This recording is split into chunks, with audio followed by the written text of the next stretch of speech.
Pandemi COVID-19 tidak hanya mengancam kesehatan masyarakat, tapi juga berimplikasi kepada perlambatan ekonomi global. Pertumbuhan ekonomi Indonesia diproyeksikan akan mengalami penurunan.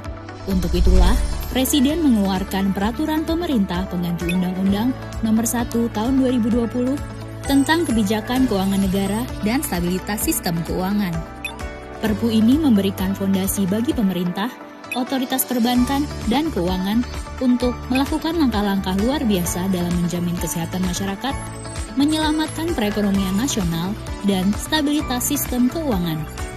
Melalui Perpu ini, pemerintah mengucurkan dana Rp405,1 triliun sebagai tambahan belanja dan pembiayaan APBN tahun 2020 dengan alokasi sebagai berikut.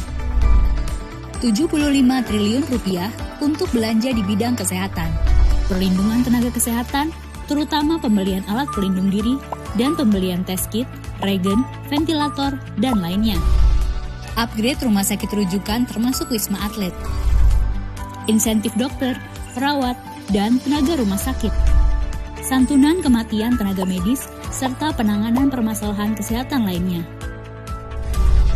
Rp110 triliun dianggarkan untuk perlindungan sosial. 1. Pembebasan dan keringanan tarif listrik. Gratis pembayaran listrik bulan April, Mei, dan Juni 2020 untuk 24 juta pelanggan listrik 450 volt ampere. Diskon 50% pembayaran listrik bulan April, Mei, dan Juni 2020 untuk 7 juta pelanggan listrik 900 volt ampere.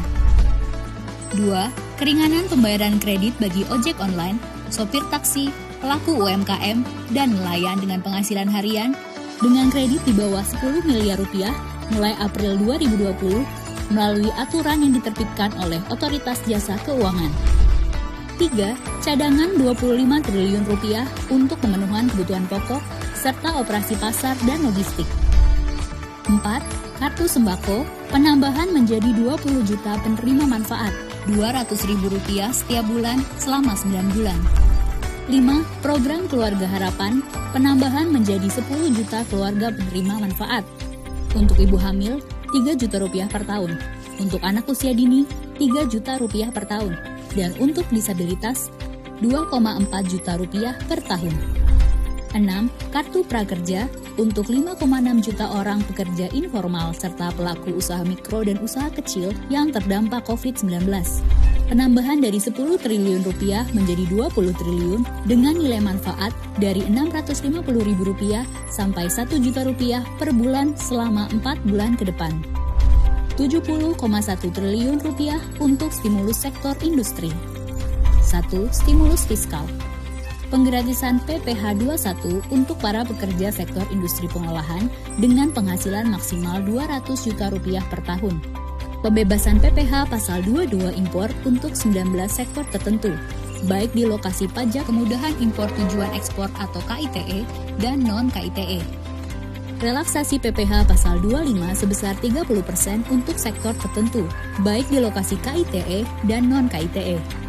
Restitusi PPN dipercepat bagi 19 sektor tertentu untuk menjaga cash flow dan likuiditas keuangan pelaku usaha.